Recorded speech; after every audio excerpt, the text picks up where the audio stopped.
اعوذ باللہ من الشیطان الرجیم بسم اللہ الرحمن الرحیم لا جناح علیکم ان طلقتم النساء ما لم تمسوهن او تفریضوا لهن فریضہ ومتعوهن علی الموسع قدرہ وعلی المقتر قدرہ متاعا بالمعروف حقا علی المحسنین وَإِن طَلَّقْتُمُوهُنَّ مِن قَبْلِ أَن تَمَسُّوهُنَّ وَقَدْ فَرَضْتُمْ لَهُنَّ فَرِيضَةً فَنِصْفُهُ مَا فَرَضْتُمْ إِلَّا أَن يَعْفُونَ أَوْ يَعْفُوَ الَّذِي بِيَدِهِ عُقْدَةُ النِّكَاحِ وَأَن تَعْفُوا أَقْرَبُ لِلتَّقْوَىٰ وَلَا تَنْسَوُا الْفَضْلَ بَيْنَكُمْ إِنَّ اللَّهَ بِمَا تَعْمَلُونَ بَصِيرٌ حافظوا على الصلوات والصلوات الوسطى وقوموا لله قانتين فإن خفتم فرجالا أو ركبانا فإذا أمنتم فاذكروا الله كما علمكم ما لم تكونوا تعلمون والذين يتوفون منكم ويذرعون أزواجا وصية لأزواجهم متاعا إلى الحول غير إخراج فإن خرجن فلا جناح عليكم فيما فعلن في أنفسهن من معروف والله عزيز حكيم وللمطلقات متاع بالمعروف حقا على المتقين كذلك يبين الله لكم آياته لعلكم تعقلون آمنت بالله صدق اللہ العلی العظیم. عزیز ساتھیوں، یہ سورہ بقرہ کا 31واں رکوع تھا جو ابھی آپ کے سامنے تلاوت کیا گیا. اللہ تبارک تعالیٰ کے فضل و کرم سے یہ سورہ بقرہ اللہ تبارک تعالیٰ نے آفتاب رسالت، مہتاب نبوت، تاجدار مدینہ جناب محمد رسول اللہ صلی اللہ علیہ وآلہ وسلم کے قلب اطہر پر نازل فرمائی، اور مسلسل گزشتہ 2-3 ہفتوں سے آپ سن رہے ہیں جو معاشرے میں بہت ضروری ہے، جس کے بارے میں اکثر لوگ جو ہے پریشان رہتے ہیں علم نہ ہونے کی وجہ سے. یہ چند رکوع ایسے ہیں جس میں عورتوں کے تعلق سے پوری طرح سے اللہ تبارک تعالیٰ نے معلومات فراہم کرائی ہے اپنے بندوں کو. طلاق کے مسائل، پھر عورتوں کے ساتھ کیسا رہنا، ان کے ساتھ اس نے سلوک کیسا کرنا، یہ سب مسائل آپ مسلسل سن رہے ہیں. آج ہم دیکھیں گے کہ ہماری بستیوں میں، ہمارے محلوں میں، ہمارے گھروں میں، اور ملک تو ایک بڑی چیز ہے، دنیا اس سے بھی بڑی چیز ہے. آج عورتوں کے ساتھ کیا ہو رہا ہے؟ لوگوں نے عورتوں کو ان کا حق دلانے کی ایسی کوشش کی ہے کہ جس دور میں عورتوں کو بالکل اولیا کر دیا ہے، ننگا کر دیا ہے،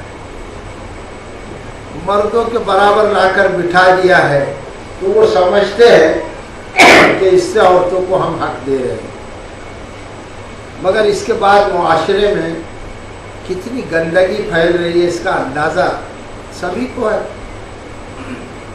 اور اگر اسی طرح سے ساری عورتیں گھر چھوڑ کر بازار میں نکل آئے، دفتروں میں آ جائے، پارلیمنٹ میں آ جائے، اسمبلی میں آ جائے، کارپوریشن میں آ جائے، کارخانوں میں آ جائے، تو پتہ چلا کہ مردوں کو سب کو گھر میں بیٹھنا پڑے گا۔ یہ جمہوریت تو یہی سکھلا رہی ہے۔ اور اللہ تبارک و تعالیٰ نے جو قاعدہ اور نظام بنایا ہے کہ مرد کو قوام بنایا ہے، عورت سے زیادہ طاقتور مرد ہے کہ وہ روزی کما کر لائے، اور عورتیں پردہ نشین ہیں، پردوں میں رہے، اور ساری جو ان کو سہولتیں ہیں وہ مرد فراہم کرے۔ مگر دیکھا یہ جاتا ہے کہ عورتیں بھی بیچاری کیا کریں، اتنا ان پر ظلم ڈھایا جا رہا ہے۔ دور جہالیت میں، آواز آ رہی؟ دور جہالیت میں جو کام ہوتے تھے آج اس سے بھی بڑے پڑھ لکھ کر بھی لوگ جاہل ہو گئے ہیں، عورتوں پر اتنا ظلم ڈھا رہے ہیں، جس کے عوض میں عورتوں نے آوازیں اٹھا اٹھا کر جمہوریت کے نام پر وہ بیچاریاں بازار میں آ نکلی، کام دھندوں پر مجبور ان کو آنا پڑتا ہے۔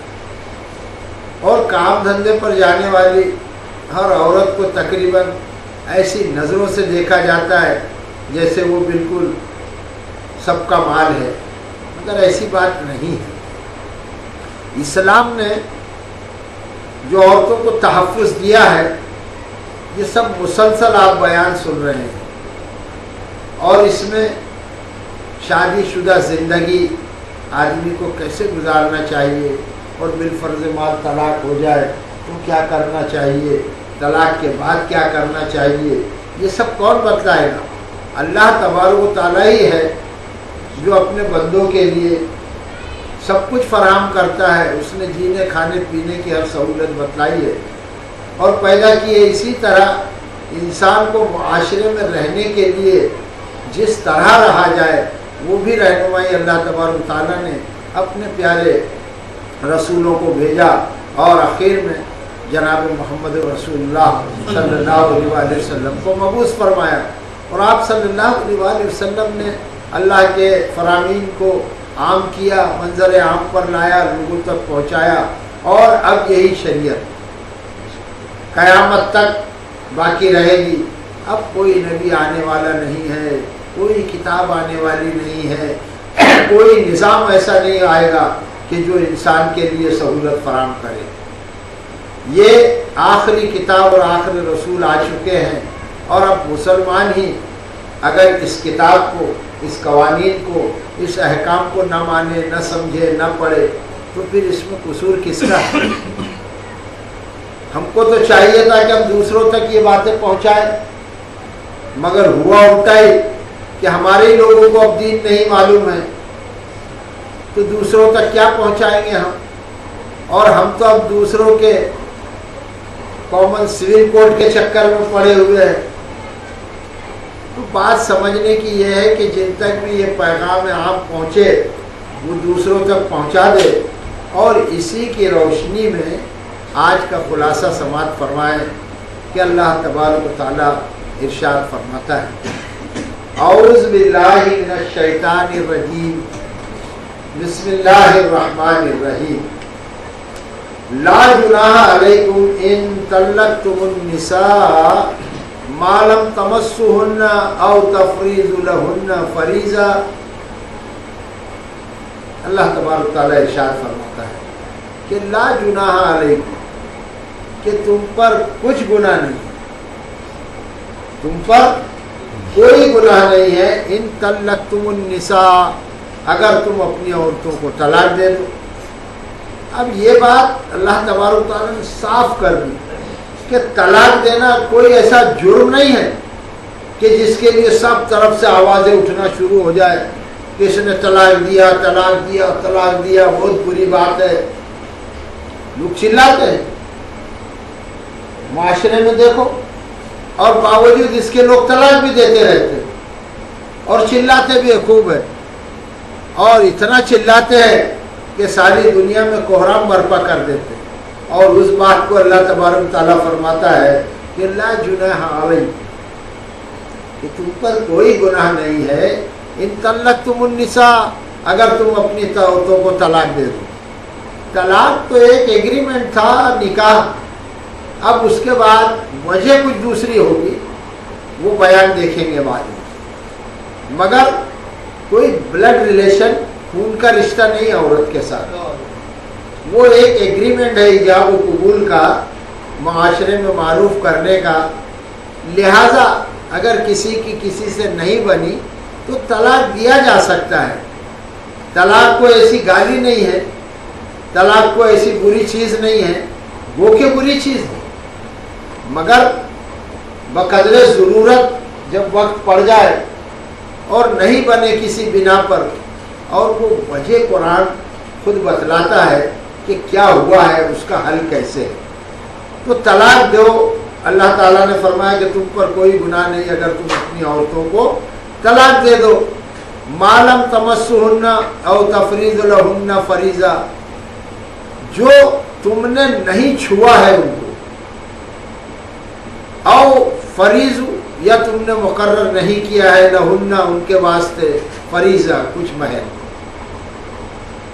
اگر تم نے عورتوں کو نہیں چھوا ہے یا مقرر کیا ہے ان کے واسطے کوئی مہر، امتعوہن، تو ان کو کچھ دے دو، اس لیے کہ بھئی رشتہ جو جوڑنے کی بات ہے، اگر رشتے کو توڑا جائے گا تو نقصان تو بہرحال عورت ہی کو پہنچتا ہے۔ رشتہ جوڑنے کے بعد اگر توڑ دیا جائے گا تو نقصان کس کو زیادہ پہنچتا ہے؟ عورت کو پہنچتا ہے، تو اس کی تلافی کے لیے اللہ تبارک تعالیٰ نے فرمایا کہ وہ متعوہن، اور اس کو کچھ نہ کچھ دے دو، علی الموسی قدرہ علی المقتری قدرہ، جو خوشحال لوگ ہیں، ایماندار لوگ ہیں، وہ اپنی حیثیت کے مطابق، اور جو غریب لوگ ہیں وہ اپنی حیثیت کے مطابق دے دے عورت کو۔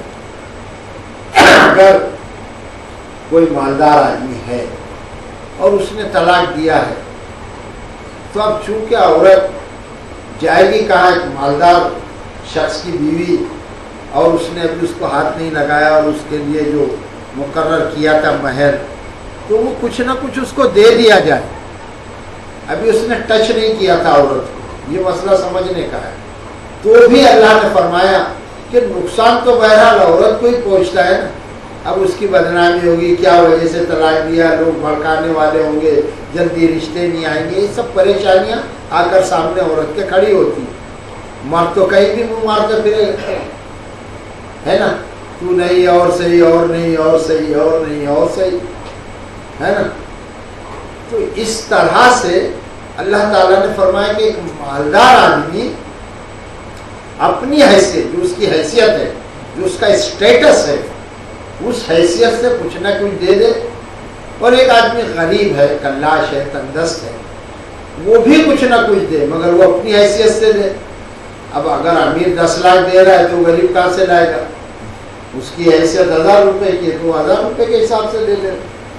بہرحال عورت کو کچھ نہ کچھ دیا جائے، مطعم بالمعروف، اور ان کو دستور کے مطابق معروف طریقے سے، بے عزت کر کے نہیں، رسوا کر کر نہیں، ذلیل کر کر نہیں، بلکہ ایک بہترین انداز سے ان کو کچھ نہ کچھ دے دیا جائے۔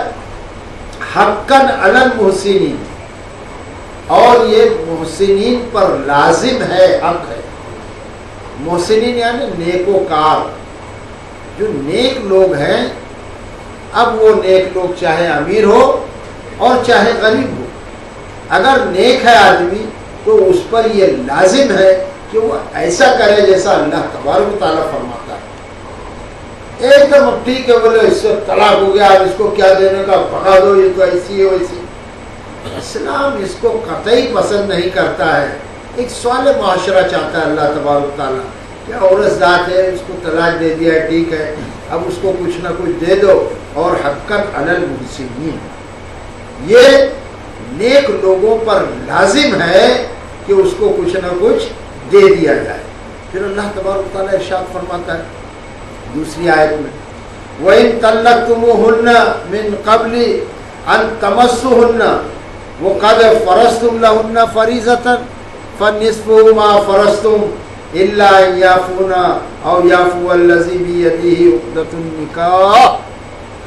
اللہ تعالیٰ ارشاد فرماتا ہے اور اگر تم نے طلاق دیا ہے قبل اس کے کہ اس کو تم نے چھوا ہے، یعنی ان کو ہاتھ لگانے سے پہلے اگر تم نے ان کو طلاق دے دیا ہے، وقد فرضتم لہن اور مقرر کیا ہے تم نے ان کے واسطے فریضۃً مہر، اگر تم نے قبل اس کے کہ اس کو ہاتھ لگائے، اس کو ٹچ کیے بغیر، چھوئے بغیر، اس سے پہلے اگر تم نے طلاق دے دیا ہے اور مہر بھی مقرر ہو چکا ہے، 10,000 5,000 جو بھی ہوا ہو، مہر بھی مقرر ہو چکا ہے اور تم نے اس کو ہاتھ لگانے سے پہلے طلاق دے دیا ہو، تو پھر قاعدہ کیا ہے؟ فَنِصْفُهُ مَا فَرَضْتُمْ، پھر تم اس کو آدھا دے دو ما فرضتم جو تم نے مقرر کیا. یعنی اگر 1 لاکھ مہر ہے تو اس کا آدھا 50,000 دے دو، اور 500 ہے تو اس کا 250 دے دو.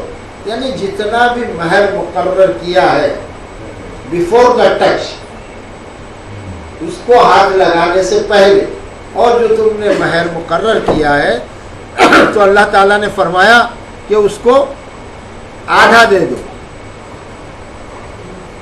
یہ ایک قاعدہ ذہن میں رکھیں.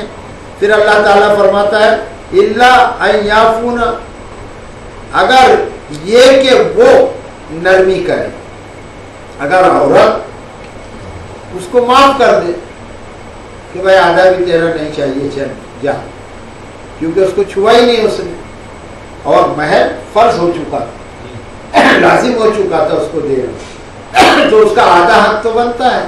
یہ قانون الہی ہے.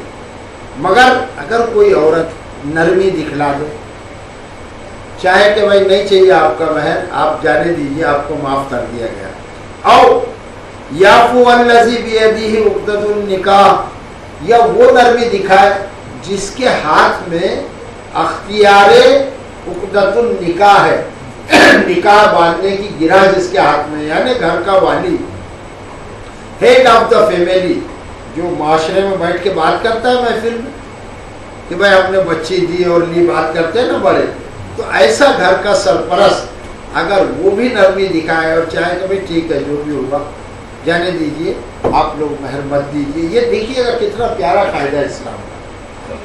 تو وہ کیا کرے؟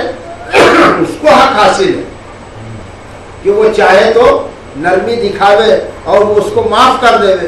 اب یہ دونوں سائڈ، یا تو اس کی جو بیوی تھی ہاتھ لگانے سے قبل مہر مقرر تھا، آدھا دے دے اور بیوی چاہے تو اس کو معاف کر دے، اور یا اس کا جو والی سرپرست ہے وہ چاہے تو اس پہ نرمی دکھا میں معاف کر دے اس کو.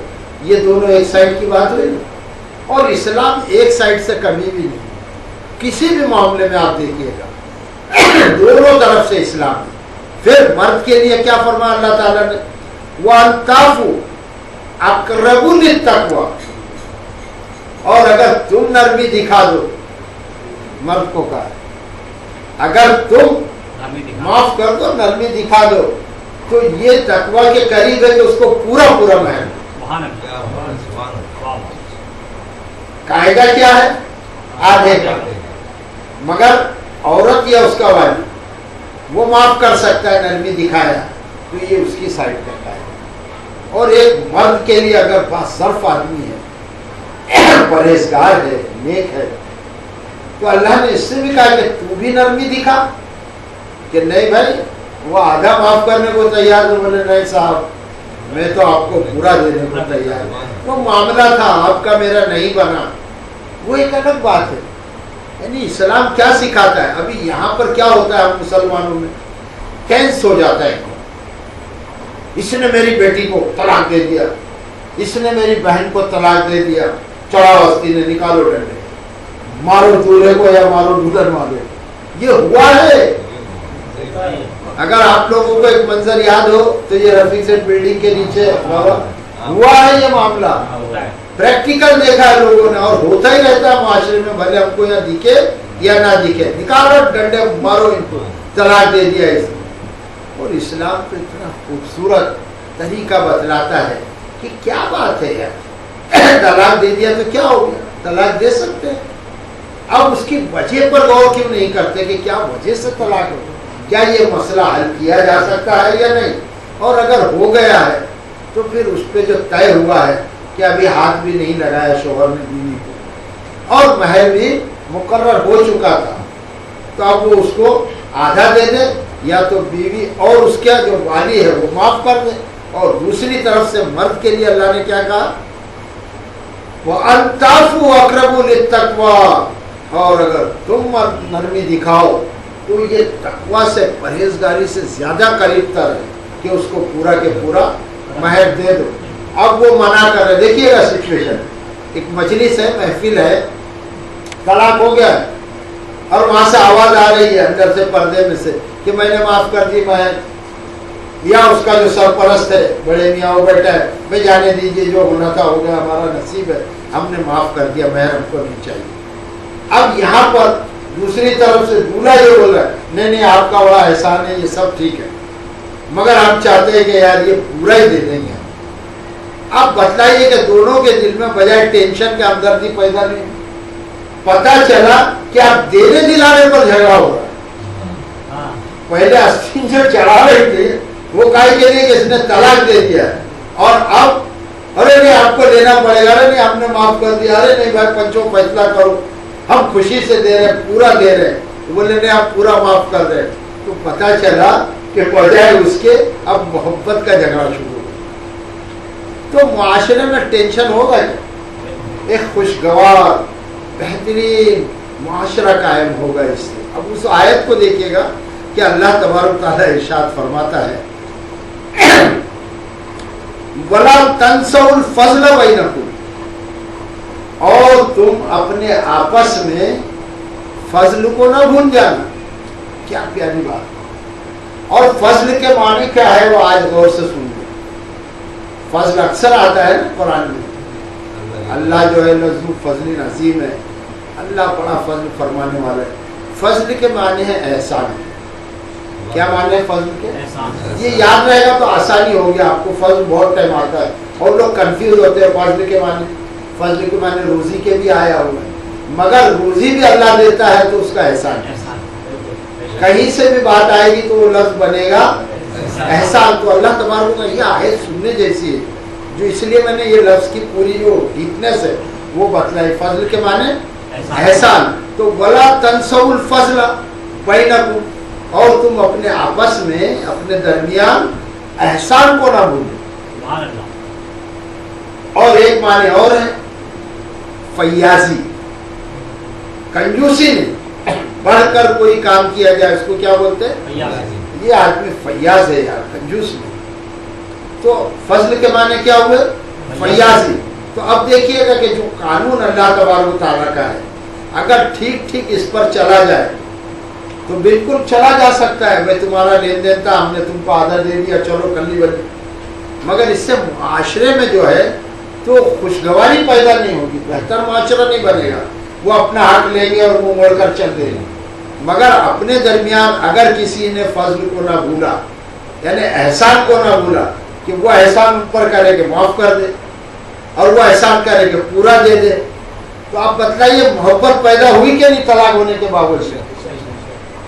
تو اللہ تعالیٰ فرماتا ہے کہ بلا تنسوا الفضل بینکم، اور تم اپنے آپس میں اپنے درمیان احسان کرنا مت بھولو، فیاضی کرنا. اب یہ آیت کو لے چلے ہم ہر جگہ فٹ ہوگی کہ بھئی دوست دوست پر احسان کرے، دوست دوست پر فیاضی کرے. ابھی یہاں معاشرہ ایسا برا نہیں ماننا، جو حالات میں دیکھتا ہوں اور اسی بستی کا رہنے والا ہوں، لوگ اپنے دوستوں کو چائے بھی نہیں پلاتے.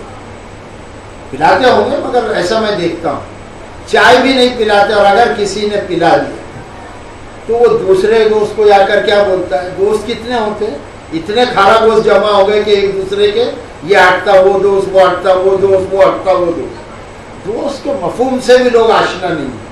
تو وہ ایک دوست جس نے چائے پلایا ہے، میں دیکھتا ہوں ایسا معاشرے میں، سبھی جگہ ہو پتہ نہیں، مگر ہمارے یہاں میں دیکھتا ہوں کہ ایک دوست نے ایک کو چائے پلا دیا تو وہ یا کچھ اچھا کھلا پلا دیا، کیک وغیرہ بسکٹ وغیرہ، تو دوسرے کو جا کے بولتا دیکھا کیسا کاٹا، کیسا اس کو دھور بنایا، کیسا اس کو بیوقوف بنایا. یہ انداز ہے.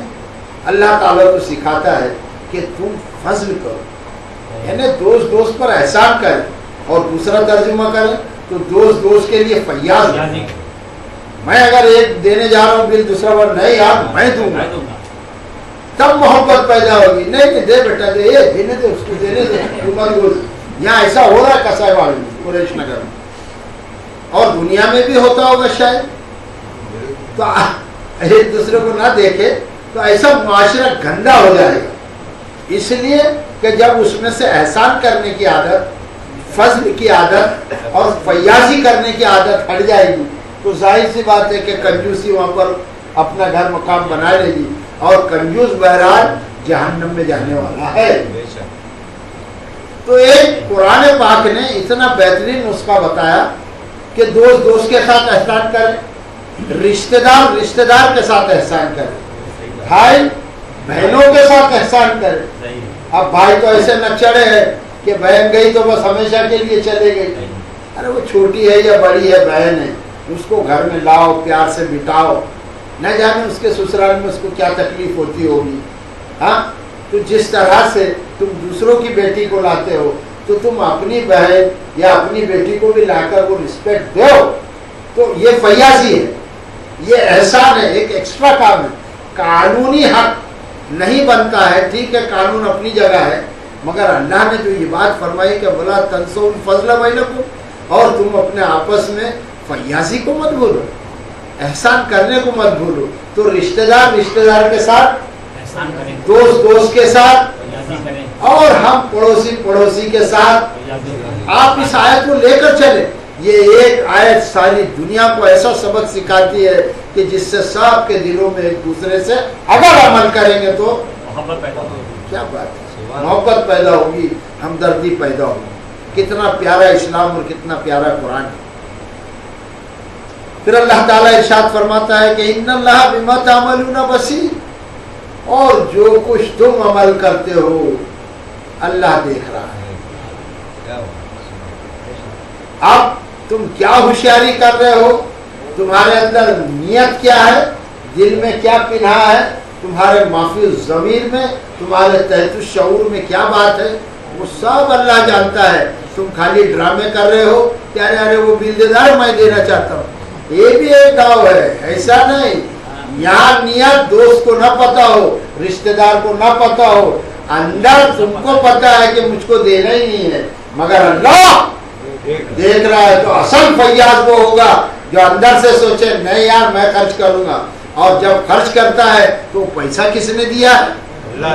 جب اللہ نے دیا ہے تو جو دے سکتا ہے وہ تیرے خرچ کرنے کے بعد تجھ کو نہیں دے گا. کیا ڈر ہے تجھ کو کہ یہ ختم ہو جائے، اور اگر نہیں ہے تو کون تجھ کو دے گا. تو یہ بہت باریکی کی باتیں ہیں، اس کو غور سے ہم اپنے اندر پنہا کر لیں. اور اللہ تعالیٰ فرماتا ہے کہ ان اللہ بما تعملون بصیر، اور جو کچھ تم عمل کرتے ہو وہ اللہ کی نگاہ میں ہے، اللہ اس کو دیکھ رہا ہے. اب یہ دیکھیے، حافظوا علی الصلوات والصلوات الوسطی، اور حفاظت کرو اپنی نمازوں کی اور نماز وسطی کی. کیا فرمایا اللہ تعالیٰ نے؟ حافظوا علی الصلوات، اور نگہداشت کرو اپنی نمازوں کی، یعنی نمازوں کی حفاظت کرنا. بھئی ایک تو مال کمانا، پیسے کمانا، روپے کمانا، اور اگر جیب ہماری کٹ جائے یا ہم نے ایسے اڑا دیا یا گندے کاموں میں ڈال دیا تو پتہ چلا کہ ہم نے اپنے مال کی حفاظت. تو ہم کو کیا کرنا چاہیے؟ مال کی حفاظت کرنا چاہیے نا. اس طرح سے اللہ تعالیٰ نے فرمایا کہ حافظوا علی الصلوات، اور تم اپنی نمازوں کی حفاظت کرو. نماز کی حفاظت کیسے؟ اب مال کما کر نکلے مسجد سے، نماز ایک کمائی ہے، ایک تجارت ہے، ایک بزنس کر کے نکلے ہو، یہ آخرت کا سکہ ہے نماز، یہ کما کر نکلے ہو. اب آتے ہی تم دکان پہ بیٹھ کے قسمیں کھانے لگے اور ناپ تول میں معاف کر دیا، معاف میں پاؤ. نماز گئی تمہاری، بالکل چلے جائے گی. وہ نماز کی جو روح تھی، وہ رونق تھی، وہ نکال دی تم. مسجد سے نکلے غیبتیں شروع کر دی، خاموش بیٹھتی، زبان رکتی نہیں. مسجد سے نکلے چگلی کھا دیے. کیا ہے؟ بولے بھائی کٹنگ لائے ہوں. ارے چگل خور، اللہ کے رسول صلی اللہ علیہ وآلہ وسلم نے فرمایا چگل خور جنت میں داخل نہیں ہوگا. کیا؟ بولے بھائی کٹنگ ہے کونے میں. مسجدوں میں کر رہے ہیں. آپ غور فرمائیے کہ چگلی، غیبت، جھوٹ، یہ سب جو ہے تو نماز کو برباد کر دینے والی چیزیں ہیں. ناپ میں تول میں کمی کرنا، یہ سب نماز کو برباد کرنے والی چیزیں. اللہ نے فرمایا کہ حافظو، حفاظت کرو، علی الصلوات، اپنی نمازوں پر، نمازوں کی حفاظت کرو، والصلوات الوسطی، اور نماز وسطی کی.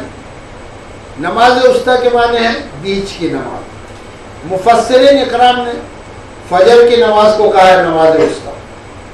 تفسیر لکھنے والوں فجر کی نماز کو کہا ہے نماز. دوسرے مفسرین نے کہا ہے ظہر کو نماز وسطی. تیسرے نے کہا ہے مفسرین نے کہ مغرب کی نماز ہے نماز وسطی. اور چوتھے نے کہا ہے، یعنی کئی مفسرین نے ملا کر میں یہ کہہ رہا ہوں کہ نماز عشاء جو ہے تو وہ نماز وسطی ہے. میں نے یہ عصر کی ابھی بات نہیں کی، 4 نمازیں وقت. یہ سب مفسرین نے لکھا ہے اس پر کہ یہ نماز وسطی ہے، مگر یہ نبی صلی اللہ علیہ وآلہ وسلم سے ثابت نہیں ہے. یہ سب مفسرین کے اپنے قول ہے، اور جس قول کی میں سمجھتا ہوں کوئی ویلیو نہیں. اللہ کے رسول صلی اللہ علیہ وآلہ وسلم جنگ احزاب، جس کو جنگ خندق بھی کہا جاتا ہے، وہ جنگ خندق لڑ رہے ہیں. جنگ احزاب میں آپ مصروف ہے، اور مشرکینوں نے اتنا سخت حملہ کر دیا ہے کہ لڑتے لڑتے لڑتے لڑتے عصر کی جو نماز تھی وہ مغرب میں چلے گئی. تو اس کا مطلب ہے قضا ہو، عصر کی نماز قضا ہو گئی، مغرب میں چلے گئی. اتنی لڑائی ہو رہی تھی جنگ احزاب میں، اور مشرکین اتنا زور پر زور حملہ کر رہے تھے. تو ظاہر سی بات ہے اس کو روکنا، حملہ کرنا، وار کرنا، اس میں آپ مصروف تھے صلی اللہ علیہ وآلہ وسلم. بعد میں آپ صلی اللہ علیہ وآلہ وسلم نے فرمایا کہ اللہ تبارک و تعالیٰ ان کی قبروں کو اور ان کے گھروں کو آگ سے بھر دے جنہوں نے میری نماز وسطی برباد کر. تو عصر کی نماز گویا کہ اتنی امپورٹنٹ ہے، خاص ہے. اور نماز وسطی کے معنی ہے افضل نماز، اشرف والی نماز، بہترین نماز، خشوع خضوع سے پڑھے جانے والی نماز. یہ اس کے ڈیپلی معنی ڈکشنری میں ملتے ہیں. آپ غور کریں، مطالعہ کرتے تھے، بہت چھان بچھان کرے ایک ایک لفظ کی تو آپ کو بہت مزہ آئے گا، اور درس بھی کرنے میں مزہ آئے گا، لوگوں کو سننے میں بھی مزہ آئے گا. آپ کے سامنے ایسے ایسے ترجمے آئیں گے کہ جو ترجمے آپ کو نہیں ملیں گے لوگوں کے یہاں، اس لیے کہ وہ بیچاروں نے سب ترجمے صحیح کیے، مگر اتنی جگہ نہیں ہوتی حاشیے پر یا ادھر نیچے لائن پر لکھنے کے لیے کہ اتنا کہاں سے لکھیں گے. تو بہرحال ایک ترجمہ کر کے چھوڑ دیا جاتا ہے. درس میں بولنے کی گنجائش رہتی ہے، وقت رہتا ہے، اس لیے میں آپ کو قریب ڈیپلی لے جاتا ہوں کہ یہ ہے نماز وسطی. تو اللہ تبارک تعالیٰ نے فرمایا کہ حافظو علی الصلوات والصلوات الوسطی، اور تم لوگ اپنی نمازوں کی نگہداشت کرو اور نماز وسطی کی. وہ قوموا للہ قانتین، اور اللہ کے سامنے ایسے کھڑے رہو جیسے ایک فرمانبردار غلام کھڑا ہوتا. نماز کیسی پڑھے اللہ تعالیٰ سکھلاتا ہے قرآن میں. قوموا، کھڑے رہو تم سب، للہ، اللہ کے لیے، قانتین، ایک دم عاجز بندہ بن کر. اور عاجز ایک سیٹ کے سامنے، آقا کے سامنے، سیٹ کے سامنے نوکر، آقا کے سامنے غلام، کتنی عاجزی سے کھڑا ہوتا ہے کہ انسان کے سامنے. تو وہ سارے انسانوں کا رب، مالک. اللہ فرماتا ہے کہ اللہ کے سامنے ایسے کھڑے رہو. کوئی پیچھے کھجا رہا ہے، کوئی نیچے کھجا رہا ہے، کوئی وہاں کھجا رہا ہے. تو ایک آٹم بہت زیادہ ہو گیا تو ٹھیک ہے، بار بار کھجا رہے ہیں، اس سے نماز میں جو ہے تو رونق اور مزہ نکل جاتا ہے. اللہ کے سامنے یہ سب باتیں سیکھنے کی اللہ ہم سب کو عمل کی توفیق دے. ایک دم ایسے کھڑے رہو کہ جیسے ہم اللہ کو دیکھ رہے ہیں، اور نہیں تو پھر اتنا تو ہو کہ اللہ ہم کو دیکھ رہا.